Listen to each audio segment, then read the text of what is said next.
Hello, everyone. Here we are beginning week 2. In week 1, you read about the 4 instructional contexts for reading and 4 instructional contexts for writing. Well, this week we're going to look at 2 of those contexts for reading. We're going to look at interactive read aloud and shared reading. Chapter 3 in our text discusses shared reading to guided reading in the early years.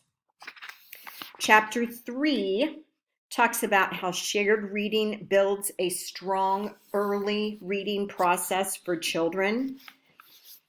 And it's that way because, as Bountis and Pennell have stated in their text, that it rests on the principle that what a child can do in cooperation today, he can do alone tomorrow.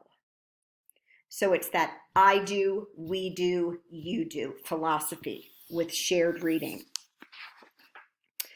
During shared reading, there's lots of early understandings that you are able to teach the children or reinforce to the children, such as print awareness, awareness of letters, sounds, words, and how print works.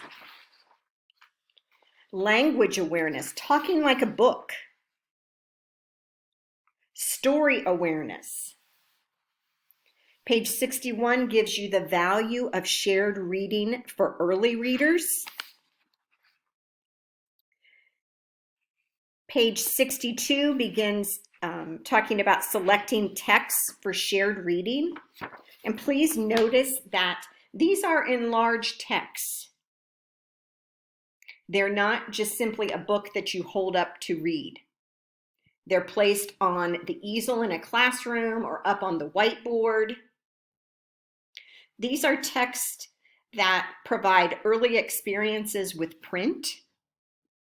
These are texts that lead the development of an early reading process. Texts that promote the construction of meaning and the development of language. Page 65 discusses the tools and materials that are needed for shared reading.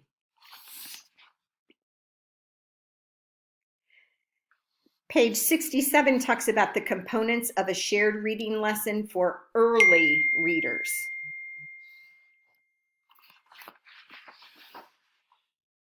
Page 68 and 69 are the basic components of a shared reading lesson for early readers.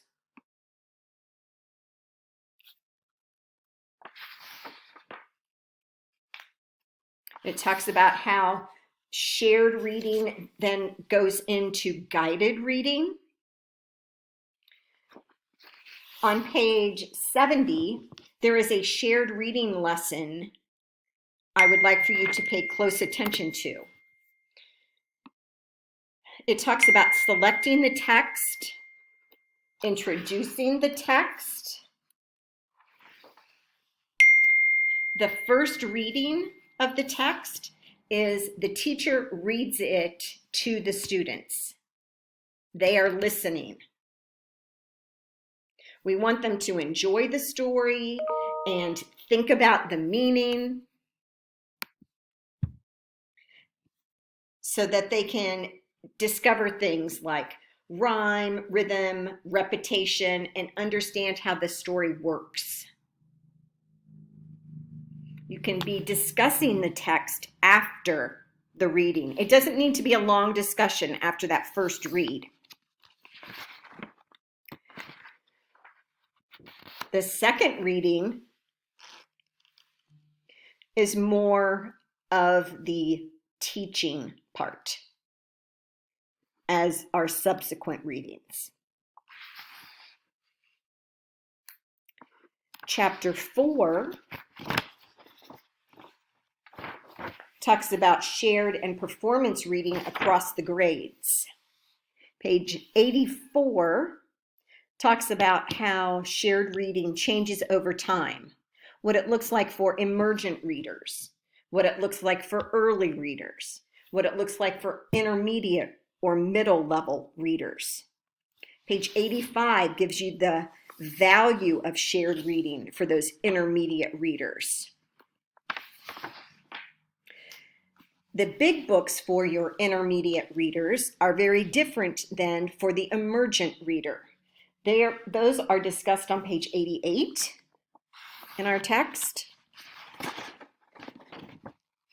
You can also use poems. When I was in a classroom, I would use poems that were printed on charts, nursery rhymes. We would use interactive writing as a shared reading. There's many, many things that you can use. The older students love readers' theater scripts and plays. Page 94 talks about writing in response to shared reading. Page 96 begins talking about teaching for strategic actions. So if you have questions about shared reading or interactive read aloud, please ask. This week, you're going to create and teach a shared reading lesson with one student. Obviously, you're not going to teach day one when you introduce the text, because that's just the teacher reading the text to the student. So don't plan to teach day one. Again, these videos are exemplary videos, and you are expected to watch them.